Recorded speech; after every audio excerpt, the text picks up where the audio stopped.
चलिए अपडेट के साथ आपके सामने हम हाजिर हैं और बस्तर के बीजापुर में नक्सलियों के खिलाफ लड़ाई में सुरक्षा बलों को बड़ी सफलता मिली है। बीजापुर के कोरचोली के जंगल में हुई मुठभेड़ में 13 नक्सली ढेर हो गए हैं। सभी के शव को बीजापुर जिला मुख्यालय लाया जा चुका है। कल सुबह 6 बजे शुरू हुई मुठभेड़ पूरे दिन चली। कल 10 नक्सलियों के शव को बरामद कर लिया गया था। IBC 24 ने सबसे पहले आप तक अपडेट भी पहुंचाई थी। आज सुबह फिर से इलाके में सर्चिंग शुरू हुई है और 3 नक्सलियों की डेड बॉडी रिकवर की गई, जिसके बाद मुठभेड़ में ढेर होने वाले नक्सलियों की संख्या बढ़कर 13 हो गई है।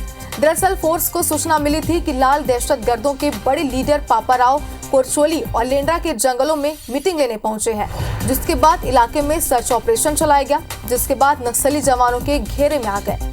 फिलहाल मारे गए नक्सलियों की शिनाख्त नहीं हो पाई है। मारे गए सभी नक्सलियों के पास से अत्याधुनिक ऑटोमेटिक हथियार भी यहां पर बरामद कर लिए गए हैं, जिसकी तस्वीरें भी हमने आप तक पहुंचाई थी सिर्फ IBC 24 पर, जिससे अनुमान लगाया जा रहा है कि संभाल रखी थी। तो एक बार फिर से आपको तस्वीर दिखाते हैं। ये सभी हथियार हैं, सभी नक्सल सामग्री है जो कि बरामद की गई है। और अब तक की अगर बात करें अपडेट की, तो 13 नक्सली ढेर हो चुके हैं, जिनके शवों को बीजापुर भी लाया जा चुका है। तो DRG, CRPF, कोबरा और बस्तर बटालियन में यहाँ पर ये मुठभेड़ हुई थी, जिसको लेकर के IBC 24 लगातार आप तक अपडेट भी पहुंचा रहा है। तो सबसे पहले ये तस्वीरें भी हम आपको दिखा रहे हैं। बीजापुर लाए गए सभी नक्सलियों के शव, मुठभेड़ में 13 नक्सली अब तक मारे जा चुके हैं। बीजापुर की थाना गंगलोर के अंतर्गत कोरचोली इलाके में CPM माओवादी संगठन के प्रतिबंधित एवं गैरकानूनी कैडर्स की उपस्थिति के सूचना पर DRG, STF, कोबरा, CRPF संयुक्त बल अभियान के लिए रवाना किए गए थे। सुबह लगभग 6-7 बजे से लगातार अलग अलग जगह में मुठभेड़ होते रहा। अंत में जैसे कल शाम को जो मुठभेड़ के पश्चात फाइनल जो 13 माओवादियों का डेड बॉडी रिकवर किए गए थे, उनमें से 3 महिला माओवादियों का डेड बॉडीज है। अभी तक उसका शिनाख्ती कार्रवाई की जा रही है, लेकिन संभवतः PLG कंपनी नंबर 2 जो इलाका जो पश्चिम बस्तर इलाका में सक्रिय रहते, उस फॉर्मेशन का माओवादी कैडर्स का डेड बॉडी होने का पूरा संभावना बताई जा रहा है। 13 बॉडी कल रिकवर हुए हैं। परसों एक और दूसरे जिले का था और गंगालूर क्षेत्र में विजयपुर में ही 6 बॉडी और 2 दिन पहले और रिकवर हुए हैं। तो ये सर्चिंग ऑपरेशन के समय ये सारा विषय है और जो भी है सरकार हर क्षण नक्सलियों से भी किसी भी विषय पर चर्चा के लिए तैयार है। हम बिल्कुल चाहते हैं कि बातचीत हो, शांतिपूर्ण हल निकले और हम यह भी चाहते हैं कि बस्तर के गांव-गांव तक सड़क, अस्पताल, स्कूल, बिजली, पानी, मोबाइल के टावर, ये सब जो आज वर्तमान समय की मौलिक आवश्यकताएं हैं वो पहुंचे। और चलिए और भी ज्यादा जानकारी के लिए हमारे संवाददाता संतोष तिवारी हमारे साथ फोन लाइन पर जुड़ चुके हैं। संतोष, इसके पहले भी अपडेट हमने आपसे लिया था जिसमें आपने बताया था कि कई नक्सल सामग्री जो कि बरामद हो चुकी है। अब तक की अगर अपडेट की बात करें तो 13 नक्सलियों के शव भी बीजापुर लाए जा चुके हैं। फिलहाल क्या अपडेट है आपके पास? आपको बता दें कि 13 माओवादियों के शव को बीजापुर जिला मुख्यालय लाया गया है। अब बता दें जिससे नक्सली मारे गए 13 नक्सली, इसमें 3 महिला नक्सली मारे गए हैं और 10 पुरुष नक्सली मारे गए हैं, जिसका अंदाजा लगाया जा रहा था कि इस बात का सुराग नहीं मिलता है कि बड़े माओवादी कौन है, जिनकी शिनाख्त हो पाई है। लेकिन ऐसा बताया जा रहा है कि बड़े जो नक्सली मारे गए हैं, इससे जो मुठभेड़ चली थी जिसमें बड़े पुलिस ने चर्चा करने के लिए डिप्टी CM विजय शर्मा और गृह मंत्री भी उनसे हम बात करेंगे। चरणदास, नेता प्रतिपक्ष चरणदास महंत का एक बयान यहाँ पर आया। उन्होंने बोला कि भूपेश बघेल के हाथ में डंडा लाठी पकड़ा दो ताकि वो प्रधानमंत्री का सर फोड़ सकें। इस बयान को किस तरह से लेते हैं? दुर्भाग्यजनक है। वो ऐसे नेता हैं जिनकी छवि अलग टाइप की थी, लेकिन उनकी असलियत सामने आ गई है और बहुत स्पष्टता के साथ कहना चाहता हूँ कि ये निंदा तो ठीक है, कर ही रहे हैं, वो करेंगे तो पर्याप्त उनको जवाब भी इस विषय पर मिलेगा। उनको इस तरीके से आगे नहीं कहना चाहिए।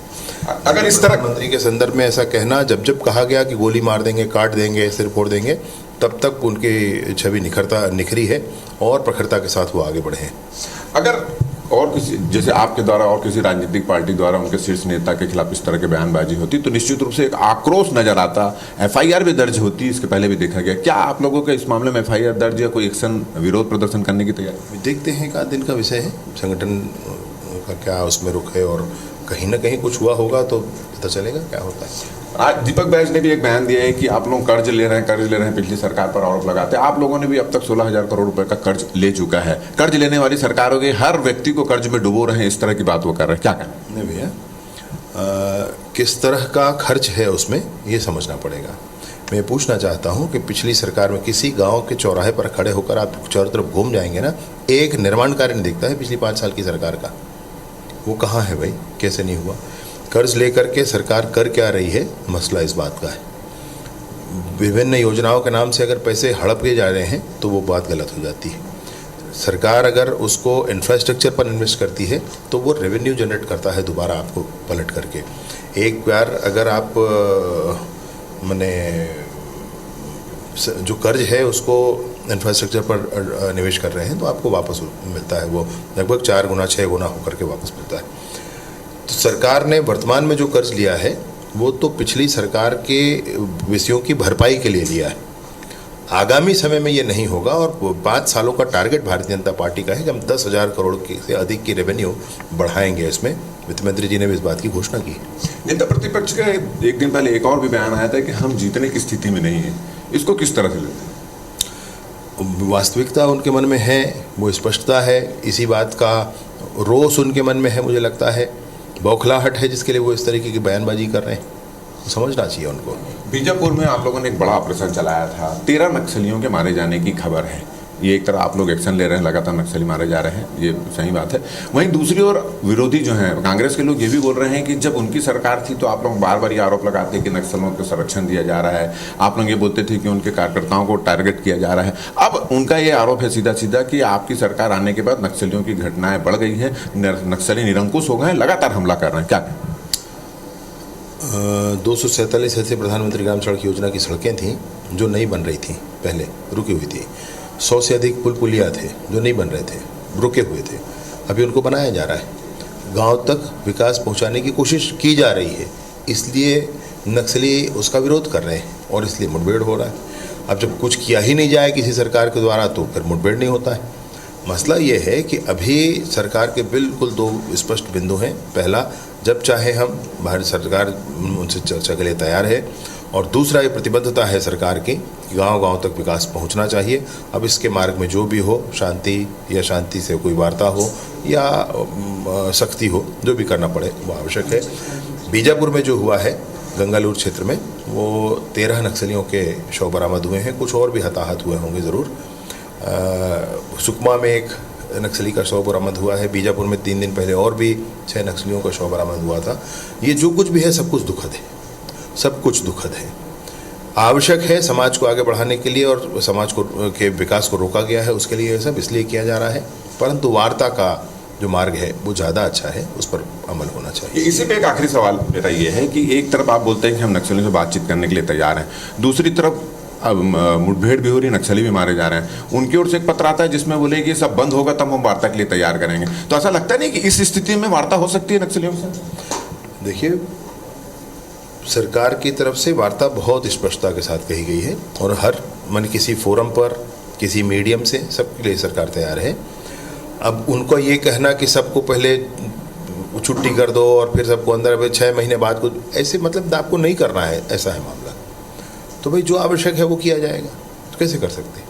बात करना हो तो किया जाए। जो आपको तो कुछ नहीं कहा जा रहा है, आप ये करो वो करो करके, जो स्थितियां हैं उसमें बात की जाए। बात करने से हल निकल सकता है। जब नॉर्थ ईस्ट में हल निकल सकता है, कश्मीर में हल निकल सकता है, तो यहाँ क्यों नहीं निकल सकता? लेकिन चर्चा के लिए तैयार होंगे तब। चलिए, ये थे विजय शर्मा जी और इनका कहना है कि नक्सलियों से जो बातचीत करके इस पूरी समस्या का हल निकालने की बात पर अभी भी अमल है, मगर एक्शन लिया जाएगा, एक्शन जो है लगातार जारी रहेगा, ऐसा उनका कहना है। साथ ही साथ उन्होंने ये भी कहा है कि जिस तरह के कांग्रेस के बयान आ रहे हैं, जिस तरह से नेता प्रतिपक्ष के बयान आ रहे हैं, उससे ये तय है कि कांग्रेस को अपनी स्थिति का एहसास है। कैमरामैन अजय गुज्जर के साथ राजेश मिश्रा, IBC 24 रायपुर।